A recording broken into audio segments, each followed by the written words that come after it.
பரிசுத்த ஜெபம். ஆண்டவரே, நீர் ஒருவரே பரிசுத்தர், பரிசுத்தர், பரிசுத்தர். நீர் ஒருவரே உன்னதர், உன்னதர், உன்னதர்.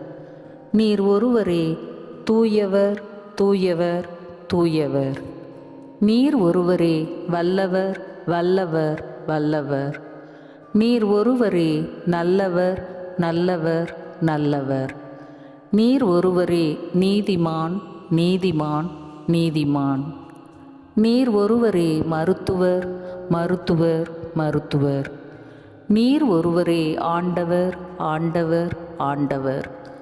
நீர் ஒருவரே வாக்கு மாறாதவர், மாறாதவர், மாறாதவர். நான் உம்மை போற்றுகிறேன், புகழ்கிறேன், வாழ்த்துகிறேன், ஆராதிக்கிறேன், நன்றி செலுத்துகிறேன். ஏனெனில் நீர் உம்முடைய ஒரே மகனையே எங்களுக்காக கல்வாரியில் தியாகம் செய்தீர். அவருடைய பரிசுத்த இரத்தத்தின் நிமித்தமாவது இந்த உலகின் மேல் இரக்கம் வையும். இயேசு கல்வாரியில் இன்றும் நமக்காக ஜெபிக்கிறார். இயேசுவின் பரிசுத்த இரத்தத்திற்கே வெற்றி. ஆமென்.